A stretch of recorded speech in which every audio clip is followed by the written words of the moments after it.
बिस्मिल्लाहिर्रहमानिर्रहीम नहमदुहु व नसल्ली अला रसूलिहिल करीम व अला आलिहि व सहबिहि अजमईन। इन्नल्लाह व मलाइकतहु युसल्लूना अलन नबी या अय्युहल्लज़ीना आमनू सल्लू अलैहि व सल्लिमू तस्लीमा। अल्लाहुम्मा सल्लि अला सय्यिदिना मौलाना मुहम्मदिन व अला आलि सय्यिदिना मौलाना मुहम्मदिन व बारिक वसल्लिम कमा तुहिब्बु व तुरज़ा बि अन तुसल्ली अलैहि सलातन व सलामन अलैका या रसूलल्लाह। अल्लाह ताला का लाख लाख शुक्र है कि माह रमज़ान की बरकतों से उसने मालामाल किया और ईद उल फित्र की रूहानी खुशी अता फरमाई। लेकिन आज पूरी दुनिया कोरोना वायरस से परेशान है, तकलीफ में है। लेकिन आलम इस्लाम में मुसलमान को दो वायरस ने अपना शिकार बनाया है। सारी दुनिया को तो कोरोना वायरस ने, मगर मुसलमानों को दो वायरस, कोरोना वायरस और उसी के साथ साथ इजराइली वायरस ने भी तबाह बर्बाद करने का इरादा कर लिया है। हमारी बेबसी और बेकसी की सच का आलम यह है, अपने गुनाहों से तौबा और फ़लस्तीन की बका के लिए दुआ के सिवा हम कुछ कर भी नहीं सकते। इज़राइल एक ऐसा छोटा सा मुल्क है कि जितना वो अक़वाम मुत्तहिदा के ज़रिए बनाया गया था, उसने अपने पड़ोसियों की ज़मीनों को हड़प कर इज़राइल को उसका दुगना तिगुना बना दिया है। ये एक ऐसा मुल्क है जिसने अपने तमाम पड़ोसी मुल्कों से ज़मीनें छीनी हैं जो यूनाइटेड नेशन ने उन्हें नहीं दिया था। बैतुल मुक़द्दस ये फ़लस्तीन को दिया गया था, हमला करके उस पर भी कब्ज़ा कर लिया और दुनिया का सबसे बड़ा दहशतगर्द अमेरिका अपनी सारी तायीद, अपना सारा ताउन और तमाम एआनत इजराइल को कर रहा है। दुनिया में कोई एटम बम बनाए, ये अमेरिका की रात की नींद हराम हो जाती है, लेकिन इजराइल ने सैकड़ों एटम बम बना रखे हैं, यूनाइटेड नेशन में सवाल तक नहीं किया जाता। या तो चीन को अपने मुल्क में विस्तारवादी नजर आता है, चीन विस्तारवादी है, इसमें कोई शक नहीं। दूसरा इजराइल विस्तारवादी है, जिसने अपनी सरहदों को बढ़ाया, मिस्र से छीना, जॉर्डन से छीना, सीरिया से छीना और अब फ़लस्तीन से छीन रहा है।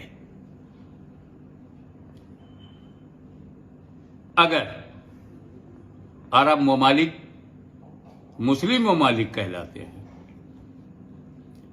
एक साथ मुत्तहिद होकर अपनी ताकत का इस्तेमाल करें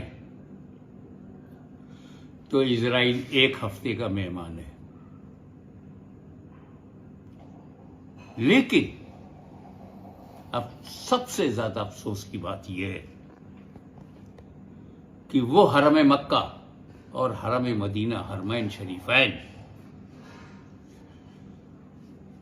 सऊदी अरब उसका हुक्मरान यमन पर मिसाइल पे मिसाइल मार सकता है, मुसलमानों पर मिसाइल बरसा सकता है, लेकिन उस सऊदी अरब के किसी हुक्मरान में ये जुर्रत नहीं कि वो इजराइल पर भी एक मिसाइल मार सके।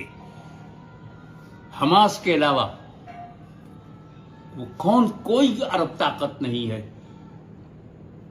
कि जो इजराइल के ठिकानों को तबाह कर सके। मैं इजराइल की तबाही की बात नहीं कर रहा हूं, मैं अरब मुसलमानों की मुस्लिम रियासतों की हकीकत से पर्दा उठा रहा हूं कि ये किस कदर बेगैरती बेशर्मी की हद तक पहुंच गए हैं कि ना इन्हें क़िबले अव्वल की परवाह है, ना अरब दुश्मन से लड़ने के लिए इत्तेहाद की जरूरत है। क्या चाहते हैं ये मुस्लिम रियासतें? अरे हम जहां अकलियत में हैं, हम चिल्लाएं तो समझ में आता है, हम एहतजाज करें तो समझ में आता है कि हमारे हाथ में कुछ नहीं है। लेकिन ये सऊदी अरब, ये कतर, ये बहरैन, ये ओमान, ये अरब इमारात, ये सारे अरब एक हो जाए, सीरिया, मिस्र, जॉर्डन, इराक, सऊदी अरब एक साथ क्यों नहीं प्लेटफॉर्म पर आ रहे हैं? सबका क़िबले अव्वल है वो। यहां फिरके वाराना ज़हनियत का काम नहीं है। मुत्तफ़िक़ा और इजमाई तौर पर बैतुल मुक़द्दस, मस्जिद अक़सा क़िबले अव्वल है, अंबियाए किराम अलैहिमुस्सलाम का मस्कन है।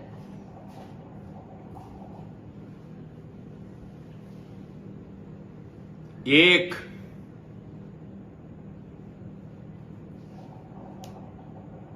दर्द दुख के अलावा हम क्या बयान कर सकते हैं? जिन मुस्लिम हुकूमतों की जिम्मेदारी है, उनके होठों पर दही जमा हुआ है। जिनके पास फौजी ताकत है, वो आपस में एक दूसरे के खिलाफ इस्तेमाल कर रहे हैं। सबने इजराइल को माफ कर रखा है। जब चाहो, जिस दिन चाहो, फलस्तीनियों पे हमला करो, जितने चाहो मिसाइल मारो, जितनी चाहो बिल्डिंगें तोड़ दो, जितना चाहो उनके दफातर को तबाह कर दो। ये छूट पूरी दुनिया ने दे रखा है। फिर यूनाइटेड नेशन के वजूद का मतलब क्या हुआ? अक़वाम मुत्तहिदा जो मुख्तलिफ इख्तलाफी मसाइल को, मुल्की मसाइल को हल करने के लिए बनाया गया था, वो तो खामोश है। मुसलमानों, अपना एहतसाब करो, कोशिश करो पहचानने की कि ये जो 6 अरब मुल्क हैं, ये मुस्लिम मुल्क हैं या अमरीकी मुल्क हैं। ऐसी सख्त तरीन घड़ी में इजराइल के में बच्चे यतीम हो रहे हैं, हमारी बहनें बेवा हो रही हैं, और बूढ़े बच गए और बच्चे मारे गए, और उस पर पूरा अरब खामोश है। हर मुल्क में मिसाइल है, मगर आपस में लड़ने के लिए है।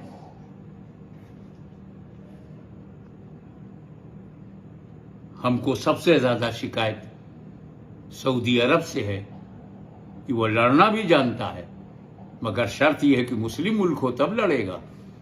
वो मिसाइल भी मारना जानता है, मगर शर्त है कि वो अरब मुल्क हो तब वो मिसाइल मारेगा।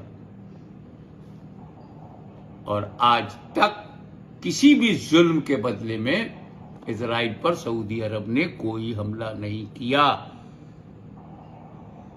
ये मेरे 1964 में कही हुई बात की दोबारा तस्दीक हो रही है कि यहूद और सऊद भाई भाई हैं। हमें यहूद को भी पहचानना है और सऊद को भी पहचानना है, और अपने आप को बचाना है। हिंदुस्तान का मुसलमान जख्मी है, दर्द है, लेकिन दुआ के सिवा कुछ कर नहीं सकता। वो ये जानता है कि फलस्तीन के मजलूम लोगों के लिए हिंदुस्तान कहां तक जा सकता है, मौजूदा हुकूमत कहां तक जा सकती है, मुसलमानों को पता है। इस मायूसी के आलम में आओ गुम्बद खजना के मकी रहमतुल्लिल आलमीन सल्लल्लाहु अलैहि वसल्लम की बारगाह में इस्तिग़ासा पेश करें और रब तबारक व तआला से भीख मांगते हुए कहें, मौला क़िबले अव्वल फिर मुसलमानों के पास आ जाए। आमीन सुम्मा आमीन। व आखिरु दावाना अनिल हम्दुलिल्लाहि।